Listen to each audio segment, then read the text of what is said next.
Bonjour, bonsoir à tous et à toutes et bienvenue dans C'est une bonne situation ça, le podcast fait par et pour des étudiants.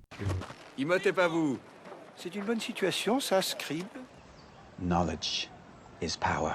Je venais d'avoir mon bac, j'entrais à la fac. Je suis professeur de physique-chimie. On fait déjà des expériences à la pointe de la technologie. Mais quand tu penses, les profs aussi, ils ont été à l'école. Mais vous savez, moi je crois pas qu'il y ait de bonnes ou de mauvaises situations. Aujourd'hui on est avec Joséphine Messien. Oui, c'est moi. On est... Non, c'est ça. On est très fiers d'accueillir la coprésidente de Télé-Sorbonne. Merci beaucoup, Ça fait je suis très plaisir. touchée. Ça fait plaisir.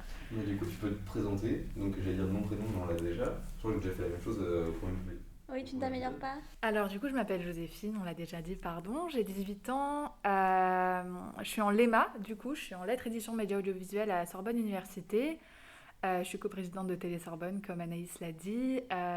J'ai énormément de passion, je suis quelqu'un de très passionné, de très curieux. Du coup, on va dire que je touche à tout. Je lis beaucoup, je regarde beaucoup de choses. Je suis passionnée de marketing, d'image, d'esthétique, donc l'art, tout ça, j'aime beaucoup. Et voilà, j'aime les tulipes et les chats. Le film s'appellera Les tulipes et les chats. Clairement. Allez, on a trouvé le titre. Et du coup, pourquoi avoir choisi le cursus de l'EMA? Alors, j'ai choisi le cursus de l'EMA parce que dès que je suis rentrée en seconde, je me suis dit que je voulais faire de la communication. Et du coup, j'ai regardé, dès la seconde, j'ai toujours été une bonne élève, donc avec beaucoup d'ambition. Malheureusement, les écoles de communication, c'est cher, c'est très cher, c'est entre 5 000 et 8 000 euros l'année. Je voulais pas partir du tout avec un prêt étudiant. Je savais que je voulais pas faire mes études d'où je venais à Lille. Donc ça allait être un coup, je voulais venir à Paris, mais en plus, enfin bref.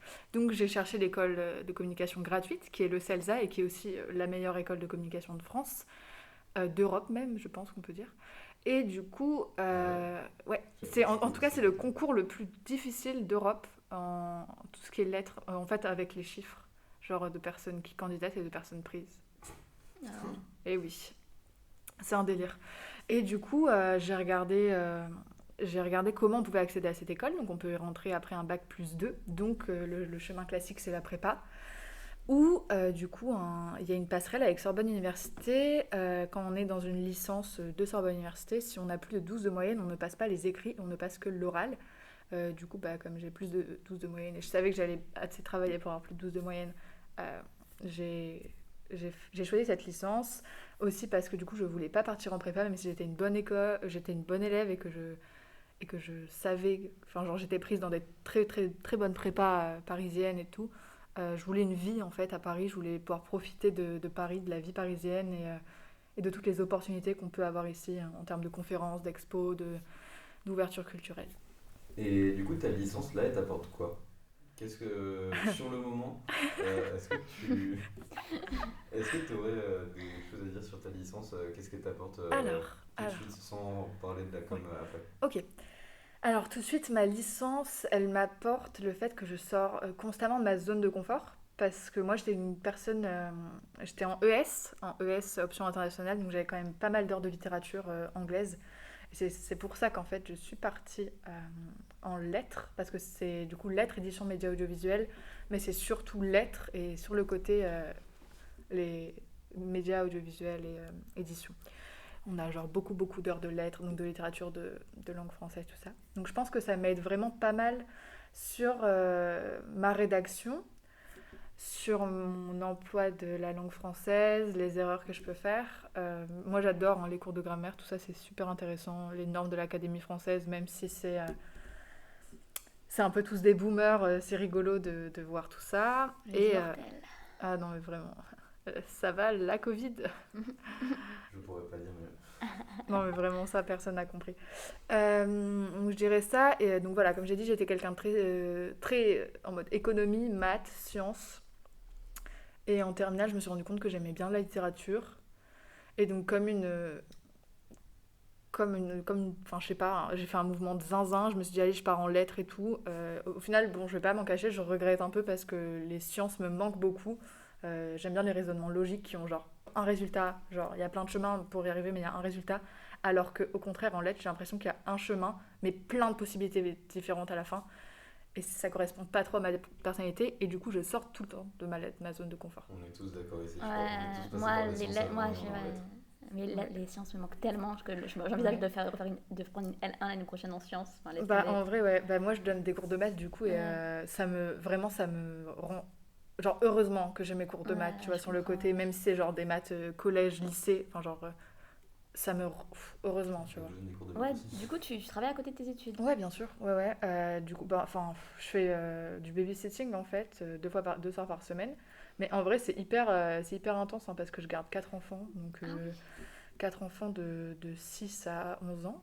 Hein. Mhm. Donc, je peux vous dire que c'est pas de tout repos. L'heure du goûter est pas. Faut mesurer hein, les gâteaux qu'on leur donne pour être sûr que chacun ait la même chose. Et du coup, je donne des cours de maths, des cours d'anglais, des cours d'espagnol sur le côté. Donc voilà. Et c'est trop cool parce que vraiment c'est la meilleure chose, je trouve, donner des cours, c'est hyper bien payé. Si vous êtes des bons élèves, vraiment n'hésitez pas. Et qu'est-ce que tu aimerais faire après cette licence? Alors bah du coup le CELSA, l'école de communication avec spécifiquement le parcours média. Du coup c'est vraiment s'axer sur la communication des médias et par les médias. Parce qu'en fait je sais pas encore ce que je veux faire. Je sais que je veux travailler dans la communication, j'ai fait un stage cet été dans les médias et je me suis rendu compte que moi ce qui me plaisait vraiment c'est la communication, pas genre la production, la réalisation j'aime bien mais pour des buts de communication. Je suis forte là-dedans, je sais que j'y arrive et tout et je sais cibler et je sais, enfin, c'est souvent j'arrive à être efficace. Donc voilà, ouais, je pense que c'est ça, la communication. Ok. Et là, cette année, c'est quoi la matière que tu préfères dans ta LMA? Bah, du coup c'est Mediacom, on a un cours, un CM de 2 heures et un TD de 3 heures par semaine et voilà, donc on étudie les techniques du langage des médias. Et en fait, c'est des cours très théoriques sur les premiers médias et la visibilité aujourd'hui et tout ça. Et c'est hyper intéressant. Mais après, en fait, j'adore aussi la grammaire. Genre, j'adore ça. Je trouve que c'est hyper. Du coup, je trouve que c'est très scientifique, la grammaire. T'as un truc, t'as une règle. Après, oui, la langue française fait qu'il y a les exceptions et que ces exceptions ont des règles qui elles-mêmes ont des exceptions. Mais c'est sympa, j'aime bien. Je vais pas vous dire la littérature parce que non, ça me saoule. Et est-ce que tu as un prof préféré? Nous, on les connaît pas, mais tu peux peut-être me lancer un. Alors, oui, cette année, du coup, j'ai un prof préféré, je l'adore. Mais je ne me rappelle pas de son nom de famille. Je sais que son prénom, c'est Jacques. Vous êtes tous pareils. Jacques Durenam, un truc comme ça. C'est mon prof de stylistique et c'est le prof de CM. Et il est trop cool. Il est super captivant. Je trouve que c'est hyper important en CM. J'ai regardé un peu du coup qui c'était. Et en fait, il a écrit plein de livres. En fait, je trouve que dès le début, dès son premier cours, il nous a vendu un peu le métier de prof à la fac en disant que bah, lui, il était prof à la fac, mais il était aussi consultant pour plein de musées qui cherchaient à montrer et tout. Et j'ai trouvé que son approche était grave cool. Il rendait du coup la stylistique, c'est un prof de stylistique, beaucoup plus intéressante que juste se réduire au texte. Et voilà, lui, je pense que c'est un pro de la stylistique dans les bandes dessinées en plus. Donc moi, comme je suis une grande fan de BD, de comics, tout ça, j'ai trouvé ça hyper intéressant. Mais après, je trouve que ce que j'aime vraiment à Sorbonne Université et pourquoi j'ai aussi choisi Sorbonne Université, c'est qu'on a vraiment des bons profs, je trouve. Je pense qu'on est tous d'accord pour dire ça. On a des profs, ils sont pas. Enfin, j'ai jamais vu un seul prof qui est que prof. Ils font tous des trucs à côté, ils connaissent plein de personnes. Ça dépend un peu les profs de TD, c'est genre, ils font leurs études à côté.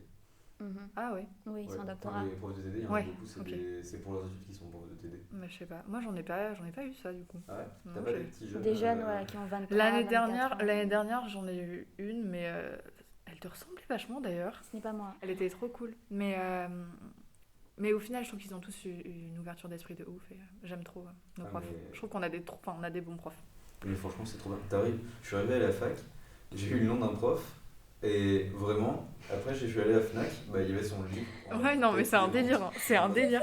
C'est sympathique. Mais c'est trop drôle parce que du coup, notre prof de Mediacom, Olivier Haïm, du coup, il est aussi chargé genre du recrutement ou quoi au CELSA. Il le dit Ouais, souvent. il est pas au CELSA, même, Si, parce si, que je sais que Diane, elle l'a un prof. Si, il est au CELSA et genre, en fait, ça me fait trop rire parce qu'il est hyper pas prétentieux. j'arrive pas trop à trouver le mot, mais en fait, il met toujours en avant ses travaux. Genre, il dit bon, alors je vous conseille ce site, c'est peut-être parce que j'ai rédigé la moitié des articles dessus, mais. Ouais, il est Et fier genre, de ce qu'il a fait, Oui, quoi. oui, voilà, il est super fier de ce qu'il a fait, mais j'aime bien, mais c'est hyper intéressant de se rendre compte qu'on a des personnes comme ça face à nous qui vraiment qui structurent euh, leur domaine, quoi, à travers leurs connaissances et tout. Ah, mais franchement, moi, quand je suis en histoire avec des profs comme ça qui m'intéressent, ça donne envie d'être prof. Mais je suis trop d'accord avec toi, c'est que tout le temps je suis en mode peut-être que je fais un doctorat et qu'après je deviens prof à l'université, que je fais des trucs à côté, alors que mais c'est pas du vraiment. tout, je peux pas du tout faire ça, Non, genre. c'est pareil, tu vois, l'histoire à la base, je l'ai pris vraiment pour faire une passerelle avec le journalisme, mais en fait, tu te dis, ah, quand même, j'aime bien faire de la recherche là-dedans, c'est trop intéressant.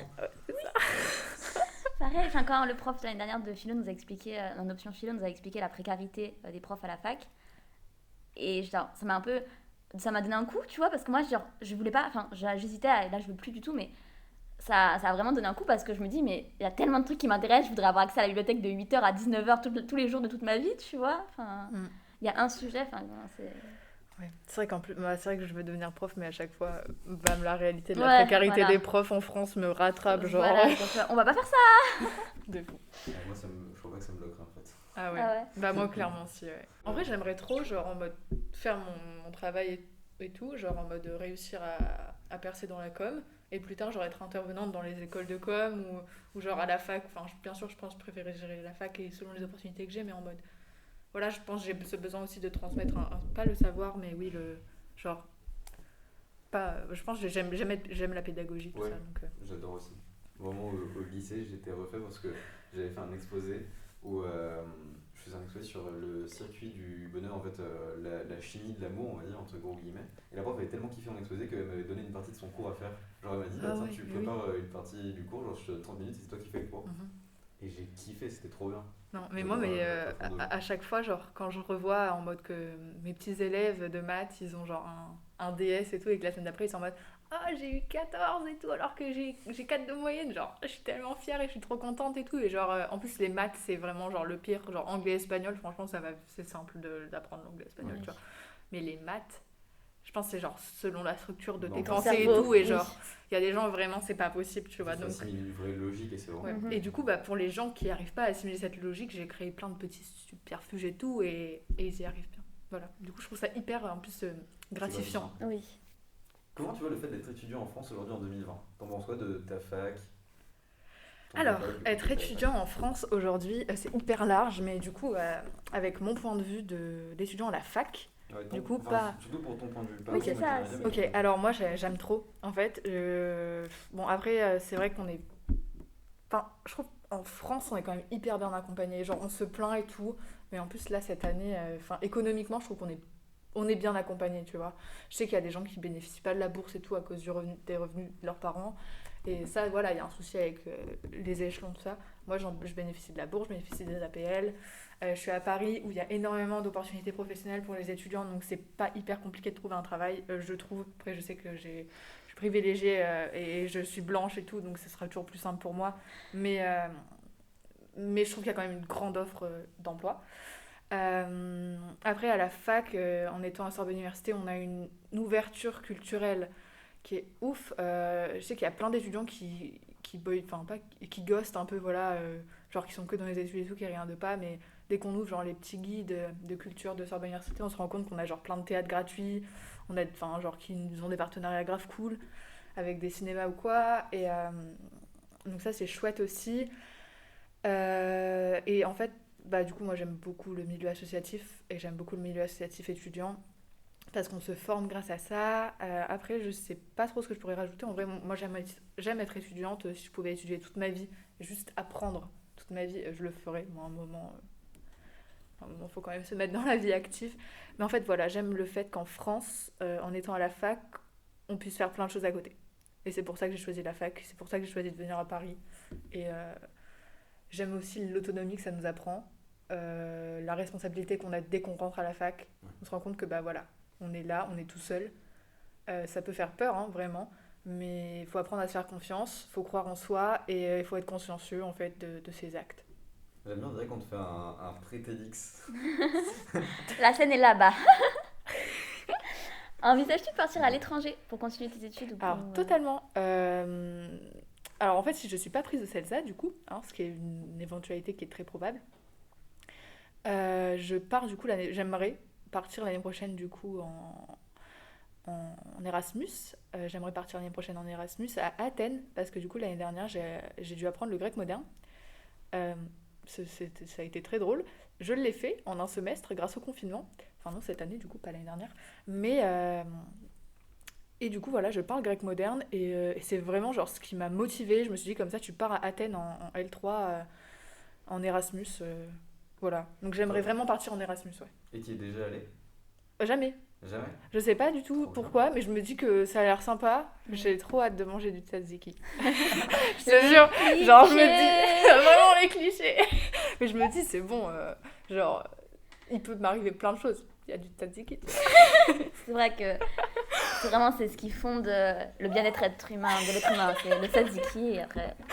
Vincent, tzatziki, tu lis pécha, je pense que tu survis pas, de toute façon. Ah, mais Alors, bah, il reste le café latte, enfin les lattés glacés, mais ouais. C'est compliqué. Mais- là. Bah ouais. Ça me fait penser, je sais pas si vous voyez sur Arte, il y a une mini-série dessin animé où ils reprennent les mythes antiques grecs. Oui. 51 de grec. C'est trop drôle. Oui, de fou. Surtout quand tu connais un peu les mythes, c'est d'autant Oui. plus drôle Oui, en oui, fait. non, je mais trouve, bah, ouais, bien sûr, c'est- ouais. ah. J'aime trop. C'est beau. Ah, Arte, déjà, cœur sur Arte. Tu me Ouais. l'avais montré en grec ancien, ce truc. Moi, Ouais. j'ai pas fait Bah, grec l'année moderne, dernière, notre année de notre premier semestre de l'EMA, du coup, c'était sur le mythe. Donc moi, je suis arrivée, j'étais hyper heureuse, genre la mythologie grecque, enfin tout ce qui est croyance et tout, c'est quelque chose. C'est une de mes, genre c'est ma passion, je pense première de les religions, les croyances, les mythes, les superstitions, tout ça. Et du coup, je suis arrivée, j'étais genre un petit poisson dans l'eau, j'étais trop contente. C'est pour ça que là, cette année, genre, j'aime pas. J'aime pas parce que c'est genre, enfin, ça touche à aucune de mes passions. C'est Genre, quoi ce le qu'on thème étudie. là? Enfin, je sais pas si. On étudie ici, bah en fait, bah je sais pas, non. L'année dernière, il y avait un thème, mais cette année, j'ai l'impression qu'il n'y en a pas. Mais juste en ce moment, on fait la nouvelle Héloïse de Rousseau. C'est un livre genre énorme, super énorme. J'ai pas d'autre mot à part le mot énorme, mais il est trop, genre, c'est hyper lourd et. Voilà, parce que ça peut être énorme, mais Tu sais que genre avant de venir ici, je me suis dit qu'il allait avoir des titres. Genre, Bien tu vas sûr. faire titre. non, mais qu'est-ce que je disais? Parce que ça peut être énorme, enfin le livre peut être gros et être hyper intéressant. Oui, donc oui. oui, après si c'est Ouais. chiant. Bah, en vrai, j'ai du mal avec les livres longs. Ah, Alors, je non, sais que j'ai un ah. souci. Ouais. Ah, franchement, pendant le confinement, je me suis fait Anna Karenine. Ah oui, putain. Ah, pardon. Désolée. Non, mais du coup, en fait, c'est un livre que j'ai commencé quand j'étais en première. Mhm. Et je l'ai jamais terminé parce que les noms russes, arrêtés, vraiment, trop compliqué. Voilà. Et du coup, je m'en mêlais les pinceaux et tout. Oui. Et j'avais mis ce livre en pause. Et donc, je l'ai repris pendant le Mhm. confinement, en mars, quand ils nous ont dit vous allez mourir. J'ai dit ok. Donc, entre deux cours, 2 CM et tout, Go. j'ai repris Anna Karenine. Et j'ai adoré ce livre. Franchement, c'était Tolstoï, mon amour. Vraiment, il y a des Ok. punchlines, il y a des manières. Enfin, c'est. Oui. Et pourtant, on le compare avec Madame Bovary, et j'ai détesté Madame Bovary, parce que je l'ai trouvée super conne, le personnage. Ça sera coupé. Ça sera pas coupé parce que c'est pas vrai, on va se battre, Naïs. Comment mais, tu peux ouais. mais en fait, j'ai trouvé insupportable le personnage, j'avais Oui, de la non, peine je suis pour son d'accord. En mari. vrai, je suis d'accord avec toi, En ouais, fait, j'avais bien aimé le livre parce qu'il m'avait fait ressentir des choses, Oui. tu vois, mais j'avais détesté le personnage. Ok. Et alors que là, en fait, on compare, parce que c'est une histoire de... Je veux pas paraphraser Anna Karenine, ça serait faire du mal à ce livre qui est trop beau.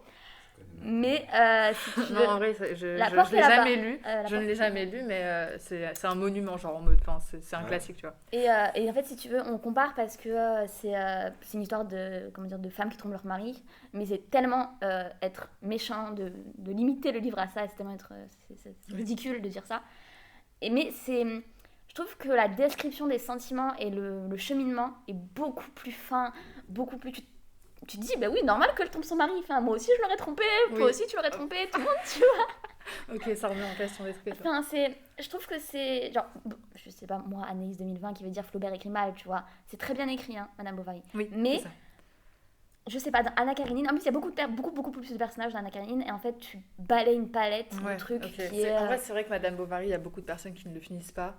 On peut pas fermer les yeux sur ça. C'est un livre non, qui. il faut le lire. Madame Bovary, il faut le lire. Ah oui, je suis d'accord avec toi. Hein. Mais il y a beaucoup de personnes qui n'arrivent pas à le finir parce que c'est une écriture assez ennuyante. Ah, C'est je vrai. suis pas d'accord. Je suis pas d'accord. Après, j'ai une passion pour la littérature française et la littérature étrangère, du coup. Enfin, la littérature en général. Il y a très peu de livres que j'ai pas fini dans ma vie à cause de l'ennui, tu vois. Oui. Ah non, mais je te parle pas pour toi. Genre, Oui, non, mais j'ai pas- c'est connu, genre Oui. qu'il y a plein de gens Ouais, qui je n'arrivent sais. pas à finir Madame Bovary. Genre, moi, je l'ai fini. Et les Ouais. fans de littérature, on Mais va tu l'as lire. bien aimé? Moi, j'ai bien. Moi, j'ai. Ouais, bah en fait, je suis quelqu'un qui adore La l'amour. Genre, j'adore l'amour et le topo, ce que c'est dans la vie, dans tous les arts, tu vois. J'adore. Je trouve que c'est passionnant et qu'on ait tous une définition hyper singulière de l'amour sans en avoir. Genre là, moi, je n'arrive pas à donner de définition à l'amour et pourtant, c'est quelque chose qu'on ressent. Bon, c'est passionnant, je trouve. Mais du coup, oui, j'ai bien aimé Madame Bovary. Après, moi, j'ai aucune lecture... j'ai plus aucune lecture pas reposante. Plaisir. Voilà, j'ai plus trop de lecture plaisir, j'ai des lectures où genre je vais lire et je vais analyser. C'est chiant en vrai. Genre des fois je me rends compte que je parle à des gens et je suis en mode ah mais là ton champ lexical est vraiment lourd hein. Tu vois, tu peux pas dire ça genre je me rends compte que les gens font des polyptotes dans leur message. Mais Ça devient compliqué. Ah oui. C'est pas facile hein. Mais du coup ouais, voilà. Non, moi j'ai bien aimé Madame Bovary. C'était quoi la question de base? C'était partir à l'étranger. Ah oui, voilà. Tu as dit que t'es fan d'amour, et pour citer du coup Anna Karenine, si on ne lui avait pas expliqué ce que c'était que l'amour, il n'aurait jamais utilisé ce mot. Il ne savait même pas ce que c'est que l'amour. C'est vrai, c'est beau. C'est très puissant et c'est un Les passage. citations sur l'amour, ça Et me transperce. Tolstoï, Anna Karenine. No, I know, ok. I got it. Non mais oui, du coup je partirai à Athènes pour manger du Une tzatziki. Logique, ok. Ok. Pas la moussaka parce que j'aime pas les aubergines. Ah, j'aime pas les aubergines. Yes. Voilà. On n'aime pas la moussaka. C'est ça le titre du podcast. Est-ce que tu as un souvenir de toi avant de rentrer à la fac? Oui, bien Comment sûr. tu l'imaginais? Avant de visiter la fac ou pas? Alors, ouais, ben moi j'imaginais avoir plus d'amis. Enfin, genre réussir à me faire des potes comme en mode au lycée. Bah, t'en as beaucoup quand même, non? Bah, Il y a les non, pas à la connaissances, fac. Il y a Hein. les connaissances et il y a le... Pas à la, Ah, à c'est la surtout fac, la j'ai fac. mes potes Élise, Lucie, ce petit groupe que je me suis fait genre au tout début de la conversation WhatsApp, quand ça a été créé, genre le premier jour de la fac et tout, et qu'on s'est dit venez, on va ensemble au Welcome Days et tout, et genre depuis là, c'est vraiment genre en mode, pas le destin, mais genre je les ai croisés et tout, genre j'aurais pu trop ne pas m'entendre avec elles, et au final, genre c'est mes cœurs et tout, je les aime trop, mais sinon à la fac, genre j'ai pas mal de copines, mais j'ai pas d'énormes amis, genre enfin oui, TS après ça m'a fait rencontrer plein de gens, le milieu associatif tu rencontres des gens, mais sinon à la fac je trouve qu'on n'est jamais amené à se rencontrer. T'as raison. Et des fois il y a quelques petits travaux de groupe, mais je trouve Ouais, pas en assez, plus. pas du tout assez. Mais du coup pour revenir à la question de comment j'imaginais les études supérieures quand j'étais petite, je pensais pas du tout atterrir en lettres, hein, ça je le redis, mais genre ça a été en mode, je me suis rendu compte de ça en février. Du lycée, genre ok je vais en lettres. 2019 du coup. Si, Bah, si. ouais, si 2019. Ah ouais, donc pas longtemps. Ah non, mais genre un mois avant Parcoursup, je me suis dit vas-y en fait je vais faire des lettres ou quoi, tu vois. C'est très différent en fait parce que je trouve que c'est du travail assez passif, genre on nous demande de lire des livres. C'est pas pareil que genre de faire des exercices, de faire des trucs et tout. Oui, mais en fait c'est que toi t'as vraiment besoin d'un truc scientifique en fait. T'as Oui, besoin des exercices oui, tous les exactement. jours, alors que là, c'est- Bah du coup je m'éclate à faire mes exercices de grammaire, mais genre en littérature, des fois je suis un peu en mode qu'est-ce que je fais, tu vois, genre je lis, ok je vais ficher le livre, je vais trouver les thèmes et tout, mais en plus je trouve que comme il n'y a pas de correction, il n'y a pas en mode là t'as raison, là t'as tort, bah des fois j'ai trop peur de partir loin et que ce soit pas vrai, du coup je crois pas forcément en moi, du coup ça me limite et tout. Mais du coup j'imaginais pas non plus ce milieu associatif, genre c'est cool, j'aime bien. Et pour le coup, c'est vraiment. Tu parlais vraiment en négatif de la fac du coup comparé à ce que tu pensais avant, mais pour le coup le milieu associatif, je suis bien d'accord avec toi, c'est vraiment complètement différent de ce que je pensais. ouais, en fait je pense pas que c'était comme ça aussi bien. Voilà. Puis même à ce podcast, genre moi je m'attendais pas à faire un truc comme ça. Ouais. Moi Mais non en plus, fait, ouais, tu rencontres au final des gens qui ont le même passion, le même délire, même passion que toi. Mais genre, en fait, j'ai vraiment pas l'impression de m'être un jour visualisée, de me dire tiens, je ferai ça. Je sais pas, mais même s'il y a une représentation, j'ai pas l'impression d'y avoir été confrontée. Enfin, tout de suite, je pense à Gossip Girl, et Gossip Girl, c'est au lycée. Après, elles vont à la fac, mais. Enfin, bien sûr que non, tu te projettes pas en étant Blair Waldorf qui est accompagnée de 3 personnes tous les jours de sa vie qui tiennent leur latte, tu vois, son latte. Voilà. Est-ce que tu aimes le conflit ou est-ce que tu préfères l'éviter? Alors, en fait, le fait que Raphaël me connaisse, ça fait que de base, moi je suis quelqu'un qui vraiment n'aime pas le conflit. Quand j'ai quelque chose qui m'énerve, bah genre, je vais tout le temps me remettre en question et je vais me dire bon bah non, enfin genre c'est pas grave, genre il y a pas mort d'homme. Mais quand on m'invite dans un conflit, là je donne tout, genre vraiment, et je suis à fond dans ce conflit et je vais me battre. J'abandonne, voilà, rarement en me disant bon allez c'est pas grave, genre il y a pas mort d'homme, genre si je gagne pas ce débat ou quoi. Des fois, je le fais et je suis amenée à le faire en étant coprésidente de TS Sorbonne. Ça m'apprend énormément d'être coprésidente de TS Sorbonne et j'adore ça. Mais du coup, je vais rarement... genre avec mes amis, par exemple, j'aime pas du tout le conflit. Et, et jamais, genre en mode, je suis la personne la moins rancunière du monde. Genre vraiment, faut que tu fasses quelque chose d'affreux pour que je dise, franchement, pas ouf ce que t'as dit et tout. Des fois, je vais dire des trucs, mes amis, ils vont pas comprendre, genre, parce que, j'aime bien rire et tout, j'ai un humour assez sec, enfin, genre, en mode, ça me fait rire, c'est très, très second degré.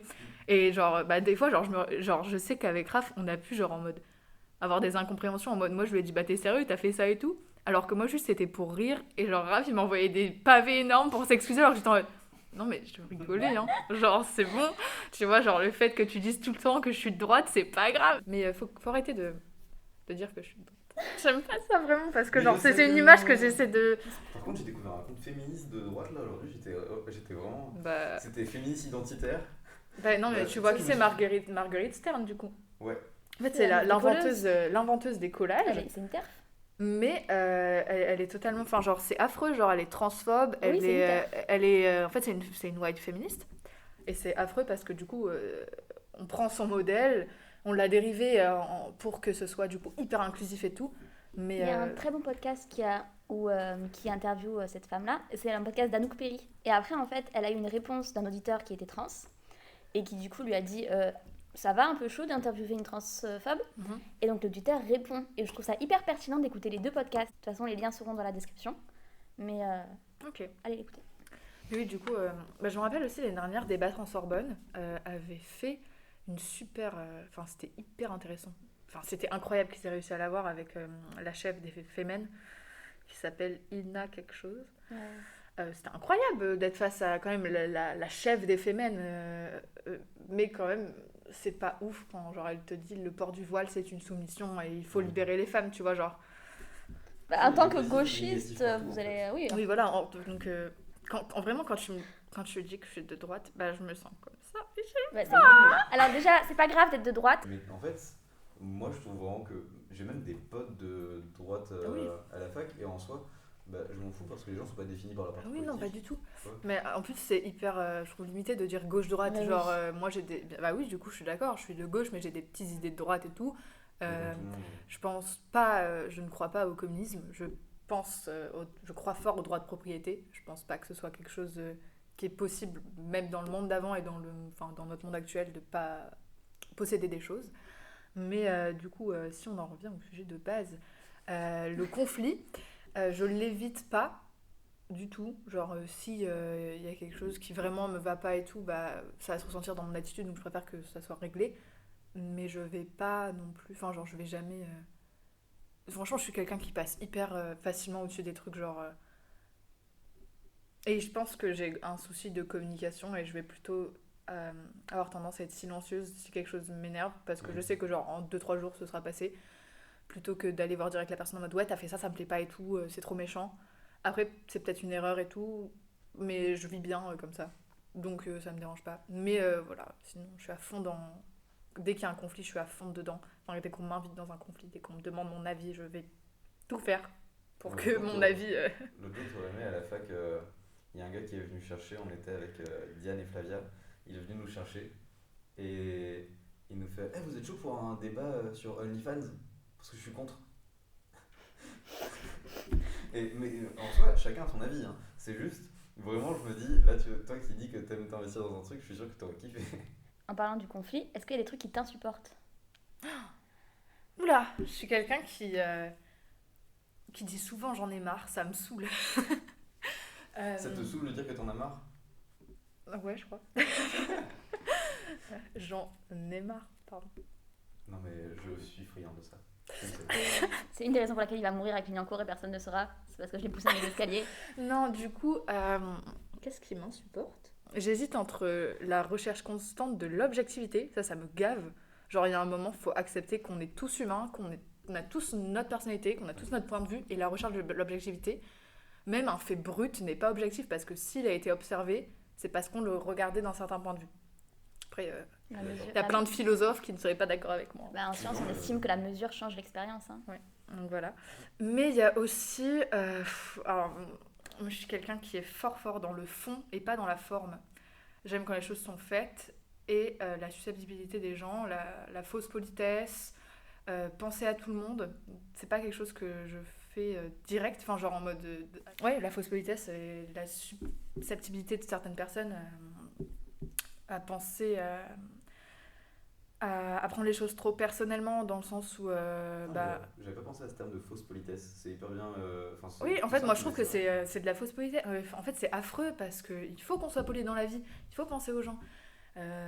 Mais pour moi il y a une fausse politesse quand on se met à penser à tout le monde juste pour penser à tout le monde, tu vois. L'intention n'est pas la bonne.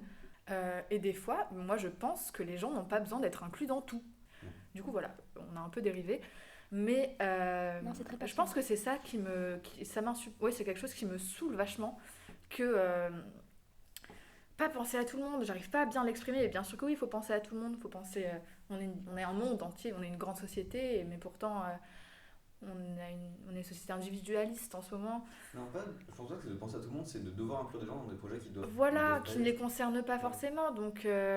C'est d'avoir l'avis de gens qui n'en sont pas Voilà, concernés. exactement, d'avoir l'avis des hommes sur la gratuité des protections périodiques, ça me saoule, ils n'ont pas à donner leur avis. Mais sur l'IVG d'ailleurs. Voilà, ils n'ont pas à donner leur avis. Voilà, exactement. Pas d'utérus, Typiquement, pas d'avis. si tu n'es pas concerné par quelque chose, je vois pas pourquoi tu es dérangé de pas être inclus. En fait, moi, c'est plus que ça. C'est pas, t'as le droit d'avoir un avis, mais garde-le pour toi, en fait. C'est comme ton avis, tu es un homme, il va peser beaucoup plus dans cette société. Oui.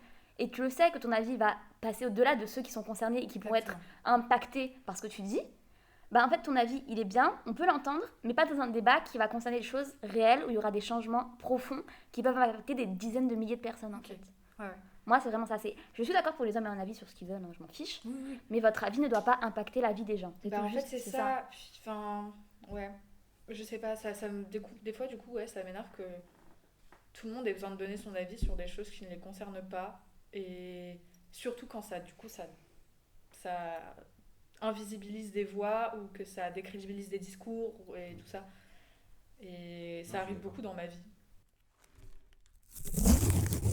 C'est génial. Oh, là, je l'entends, moi. C'est. Oh là là. Est-ce que Bon, tu veux je sais un pas si pansement tu veux. du corps pour ton ordi? Vas-y. Il est pas... Excusez-moi, mais ils sont magnifiques. Oui. Ils sont vraiment trop beaux. Ils sont trop beaux. Oui. Vous voyez pas, mais, C'est pas très radiophonique, mais il y a des petits. Franchement, moi j'ai des vieux pansements blancs quand je vais faire des prises de sang. Hein. Bah moi, du coup, j'ai...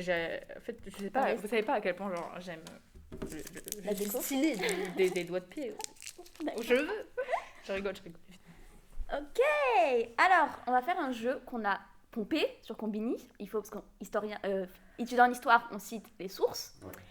Et, mais on va plus faire littérature ou street que philo ou B2O. Parce qu'en fait, on inclut soit donc des rappeurs, soit des gens qui ont écrit. Donc ça peut être des poètes, J'ai des très peur. philosophes, des écrivains. Tu connais le jeu Philo B2O ou pas? Pas du tout. En Non, fait, on c'est va te vrai. proposer des phrases et tu vas devoir nous dire si ça a été écrit ou dit par un rappeur ou par un écrivain. Donc, Ok, trop qui cool. peut être un philosophe, un poète, un auteur, un journaliste. Ok, On n'a pas j'aime mis bien, ok.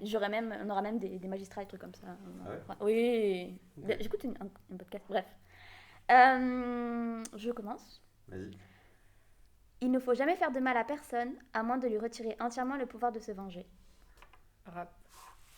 Non. Et tu veux savoir pourquoi c'est drôle? Parce que je l'ai déjà sorti avec toi quand tu testais les cartes que tu avais achetées à la Fnac là, il y a 2 semaines, je crois 2-3 semaines. Et je l'avais sorti cette phrase. C'est des cartes pour la caméra, des oui. grosses cartes SD. Et lui, Ok. il lisait Machiavel, et donc cette phrase est de Machiavel. Mais tu sais qu'en plus, genre, t'as dit mal, et je me suis dit Machiavel, mais je me dis non, ça, c'est genre, Machiavel, il est en mode, on fait le mal, tu vois. Du coup, ça vraiment, bon, c'est pas grave. Non, c'est Je Machiavel, pense que je vais vraiment mais- être hyper nulle à ce jeu. J'ai mais pas. t'inquiète. Mais alors, la prochaine. c'est Allez moi. écouter Position d'Ariana Grande, c'est son nouveau single. Le silence ne fait que 5 bruits. Désolée, mais ça. Non, rap. Oui. Rap, ça a l'air d'être un truc d'une chanson de cul, non? C'est Damso. Alors, en vrai, c'était pas à voir avec le cul, parce que c'est vraiment Ah, ok. sur son dernier album, c'est dans 2 toiles de mer, c'est un Oui, oui. titre avec son fils. Mais bon, je vais pas te lire la suite, mais c'était joli. Vas-y, à toi. L'espoir meurt en dernier. Bah, rap. C'est qui? Giorgio. Ah oui. J'écoute aussi du rap de Yankee, désolée. Moi, dans mon élément de Giorgio, je me le. Comme ça. Allez, dans va. les veines, purée, je sais pas pourquoi j'adore cette chanson. Alors, c'est avec les pauvres que les riches se font la guerre. Philo. C'est Louis Blanc. Quoi ? C'est Louis Blanc. Ok. Ouais, C'est qui? c'est un homme politique. Mais t'es allé en cours l'année dernière Non, on n'a peut-être pas pris le même contemporain. Alors, moi, je connais la La Reine Métro. de Ouais, Louis non, Blanc. c'est un homme politique. C'est un homme Non, politique. en vrai, vous savez que quand je suis arrivée à Paris, j'ai commencé une entreprise de. Enfin, à chaque fois que j'allais m'arrêter quelque part, je cherchais le nom Mhm. et j'ai arrêté. Mais c'était intéressant, j'ai fait toute la ligne 8 du coup. Est-ce que vous voulez pas qu'on renomme les arrêts de métro par des noms de rappeurs ou de je sais pas moi, Déjà, quand vous parlez de ligne de métro, vous dites le chiffre ou la couleur? le chiffre. Moi, je dis le chiffre. Ouais, Tu dis y a- la couleur. Non, moi je dis le chiffre, mais genre mes potes, elles sont en mode. J'ai pris la vert foncé. Ah, plus il y a Ça des couleurs me- qui se ressemblent trop donc. Mais le vert foncé, la c'est quoi, 12 ou la 3? Ouais, c'est ça, c'est la. Impossible. Bah, la bleu clair, c'est la 13, la 4, c'est la violette. Mais la bleu clair, ça peut être Ça la peut être la 6. deux. Ouais. Mais Non, la, bah la- non, c'est bleu foncé. bah, du coup, la jaune, ça peut être la 10 ou la 1. Bah, en fait, voilà. Et c'est là que rentrent les nuances de couleurs. Tiens, parme violet, jaune moutarde. Mon crush, il est daltonien et honnêtement, ça me. Genre, putain, tu vois pas les mêmes couleurs que. Genre, ça me. Genre, chaque fois que je vais le voir, je suis en mode. Est-ce qu'il va me. Genre, comment il me voit, tu vois, en mode. Genre, il me voit pas les nuances, du coup, est-ce que pour lui, ça va être la même couleur, ça, tu vois? Genre, il est en mode. Mes couleurs préférées, c'est le blanc et le noir. Je suis en mode. Youpi. Oui, comme tous les daltoniens. On s'éclate.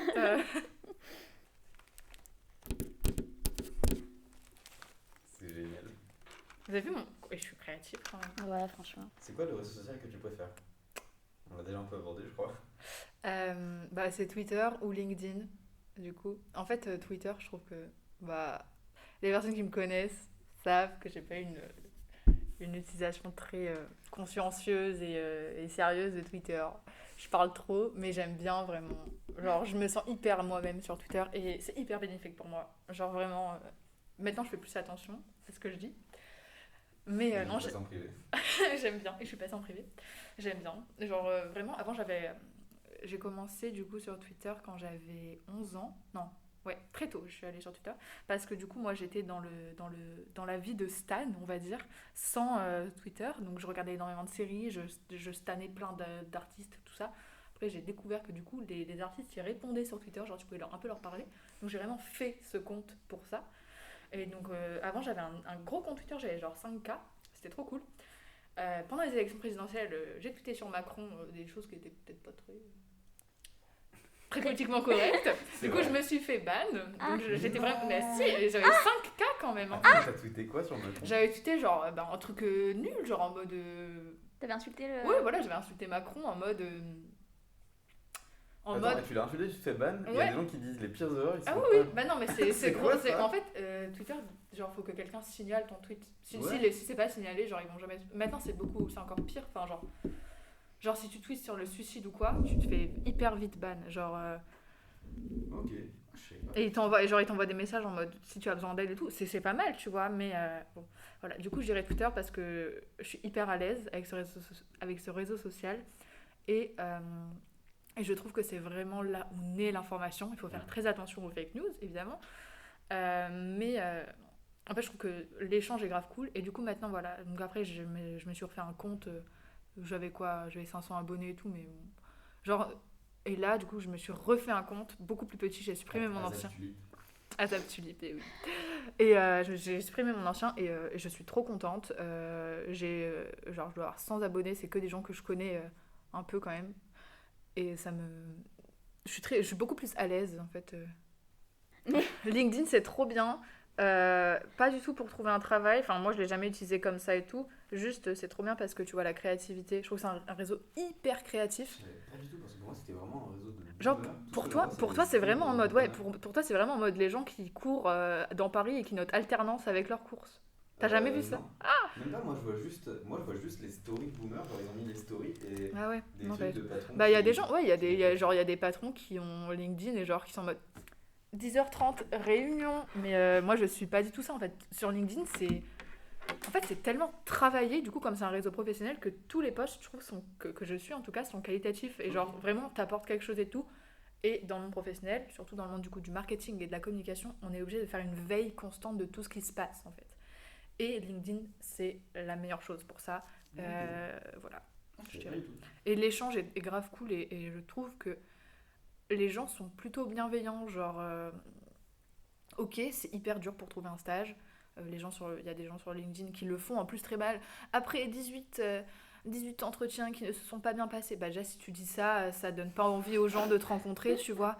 Je cherche toujours un stage après 9 mois de recherche. C'est affreux, le monde du travail est hyper compliqué, mais en disant ça, tu vois, tu vas pas attirer. Mais au final, bah, c'est hyper repartagé. Genre, les gens se servent de leur notoriété, de leur réseau, alors qu'ils te connaissent vraiment, qu'ils te connaissent à peine, quoi. J'aime beaucoup LinkedIn et j'aime beaucoup Twitter. J'aime beaucoup Instagram aussi. Moi, j'aime bien les réseaux sociaux et je trouve que c'est vachement cool pour garder le contact. Et de toute façon, aujourd'hui, qui envoie des SMS? Non, en vrai, j'en envoie un peu. Si vous m'envoyez un jour un SMS, je réponds hyper vite, contrairement à toutes les autres applications que j'ai tendance à ghoster. Mais. J'ai pas Alors. encore parlé d'Emira Tarkovsky, ça va pas du tout. Faut que j'en parle. T'inquiète pas, on va y aller. Enfin, on arrive à la fin de cet épisode. On va passer à la dernière question. Sans transition, qu'est-ce que tu ferais si tu n'avais pas peur? Ah, J'aime trop cette question. c'est dur. Est-ce qu'on peut dire que t'as déjà fait un truc que tu ferais Si tu que vas t'aurais pas fait pour si t'avais pas peur? te donner un Enfin, si t'avais exemple, peur. ce podcast, c'est un truc que je ferais si j'avais pas peur. C'est un truc que j'ai fait parce que j'ai pas eu peur. Voilà. Moi, je parlais surtout par rapport à ton nez. Genre, Ouais, par quand exemple. quand Mais tu allez pas, parlais ne lui donne pas. Ah non, j'avais pas du tout obligé. peur. Non, j'ai pas eu Ok. peur. Mais ça a été le gros souci. Hein. En fait, le truc, c'est que. Bon, voilà, je me suis fait opérer d'une rhinoplastie. Mais ça devait être le 18 mars. Ça a été bougé plein de fois. Et du coup, ils m'ont appelé début octobre en me disant. Normalement, mon opération était en novembre. Ils m'ont dit alors, toutes les opérations de novembre, décembre, janvier, février sont annulées. Désolée. J'étais au bout de ma vie. Et le soir, ils m'ont rappelé en me disant bah, en fait, on a une place dans 5 jours, donc est-ce que vous voulez le faire? J'ai réussi à arranger ma vie et j'ai dit oui. Et en fait, j'avais tellement peur de ne pas recevoir mes résultats Covid avant. Et pareil, avant le 18 mars, j'avais tellement peur parce que voilà, la situation était hyper tendue et tout avec le Covid. Je savais que ça allait potentiellement être annulé, que j'ai jamais pensé à la douleur. Moi, c'était vraiment genre, pas un seul moment, j'ai eu peur. J'étais en mode, c'est bon, genre, tu vas le faire et tout. J'étais trop contente. Et c'est pour ça que, juste oui, le matin où je suis arrivée à l'hôpital, j'étais un peu en mode, j'ai peur. Mais au final, j'ai surtout eu très mal après, alors que je ne m'y attendais pas du tout. Genre pour te dire, je pensais rentrer à Paris le samedi matin pour faire les entretiens de TS, alors que bah, Non. le samedi matin, je n'arrivais toujours pas à ouvrir les yeux tellement ils étaient gonflés. Mais alors qu'est-ce que je ferais si j'avais pas peur? Je pense à deux choses. Moi, du coup, je disais tout à l'heure que j'adore l'amour, tout ça.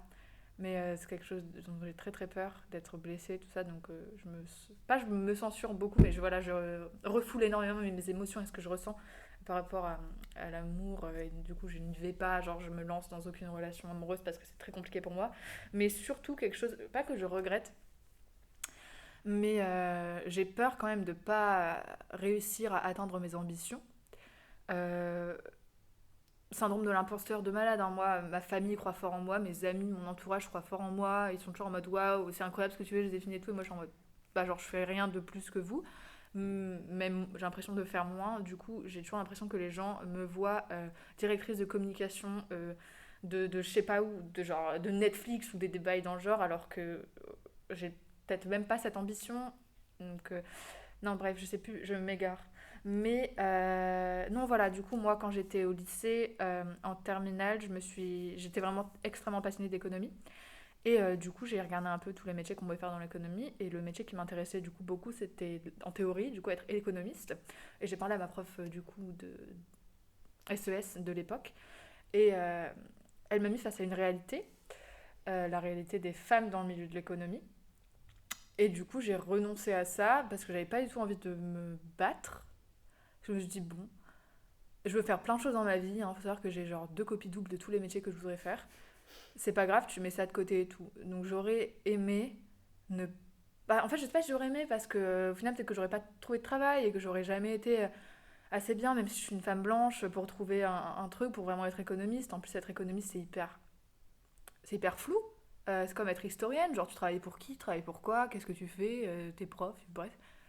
Du coup, ouais, je pense que si j'avais pas eu peur de la réalité qu'est notre monde, je l'aurais fait. Mais je pense peut-être que ça n'aurait pas été bénéfique et j'ai pas le recul. Aujourd'hui, je l'ai pas fait. T'aurais pas renoncé à ça. Voilà, j'aurais pas renoncé. Je pense que je serais partie en prépa ECE. J'étais prise à. Je me rappelle pas du nom de la prépa, mais j'étais prise dans la meilleure prépa ECE. J'aurais été. Mais je pense, voilà. Je n'ai pas. J'aurais fait ça. Mais c'est pas très actuel. Bon, je suis pas satisfaite de cette réponse, mais. Si, en vrai, c'est. Mhm. Si Y a pas de bonne- peur ouais. du Ouais. monde actuel, t'aurais pas renoncé à un projet d'avenir. Ouais. C'est Ouais. énorme. Y a Mais de j'aime pas. bonne ou de mauvaise- Y a pas de bonne ou de Oui, mauvaise non, je réponse, sais, hein. mais juste, je suis pas satisfaite de cette réponse. Tout de suite, un cerveau Qu'est-ce que tu aurais fait si je n'avais pas peur? Ouais, qu'est-ce que tu aurais fait si tu n'avais pas peur? Je sais pas. J'avais pas peur. Non, je sais pas. Enfin, je suis quelqu'un d'assez pas courageux, mais j'ai pas peur. Genre, Ok. j'ai peur. Non, je pense que. Non, du coup, je dérive ta question. Je pense qu'on a tout le temps peur, mais qu'on surmonte la peur. Et que, genre, on voit les problèmes et tout, mais on les surmonte. Et, genre, moi, je pense être quelqu'un de très courageux. Par exemple, je suis venue à Paris et je me suis dit, vas-y, tu fais ta vie. Genre, ça fait peur d'être toute seule, d'être livrée à soi-même, de prendre son indépendance, de vivre dans un 13 mètres carrés, dans une énorme ville. Et pourtant, non, je pense que je suis quelqu'un de très courageux. C'est ce que mon entourage dit de moi, souvent. Et je pense pas avoir peur. On a personne dans ton qui a dit qu'ils étaient courageux. Bah ouais, alors que moi, c'est vraiment ce que je dis. Genre, je suis volontaire et courageuse. À mon stage, par exemple, cet été, ils disaient tout le temps, putain, mais qu'est-ce que t'es courageuse? Genre. Conclusion. C'est la partie recommandation. Notre invitée, très chère invitée Joséphine, est-ce que tu veux nous recommander des choses? Ça peut être des vidéos. Alors. allez. Ah oui. Enfin, plus une chose. On essaie de Une recommander un chose. truc par Ok, personne. c'est compliqué. Ouais. Je vais vous inviter à suivre Emilia Ratajkowski, qui est une mannequin très belle. Elle est magnifique, mais ce n'est pas pour ça du tout qu'il faut la suivre. Il faut la suivre parce que c'est une personne qui utilise extrêmement bien son influence, qui a totalement structuré mon féminisme. Moi, du coup, j'ai grandi avec une famille de droite qui pense encore aujourd'hui que le viol, les habits justifient le viol, des choses comme ça, vous voyez. Donc j'ai eu ces idées-là en tête. Par exemple, quand Miley Cyrus, par exemple, a eu sa phase où elle est sortie du rôle d'Anna Montana et elle s'est vraiment libérée et tout, je disais, mais enfin, c'est une pute et tout. Enfin, vous vous rendez compte, c'est pas vrai du tout et vraiment, j'ai hyper honte de ce moment-là. Mais c'est en suivant Emilia Ratajkowski que je me suis rendu compte que, voilà, on pouvait prendre que les femmes étaient constamment... j'arrive pas à trouver le mot undermine, genre diminuées, enfin genre dans la société, et que du coup fallait se servir de l'objectification, de la sexualisation pour du coup sortir de ce... Enfin voilà, pour ce... comment on dit empower? On va faire sans mots, périphrase, comme dans les traductions. Et cette femme est hyper intéressante. Donc voilà, moi je vous conseille de suivre Emilia Ratajkowski parce qu'elle est super intéressante, parce que elle a une vision du coup de la femme et de ce qu'est la femme.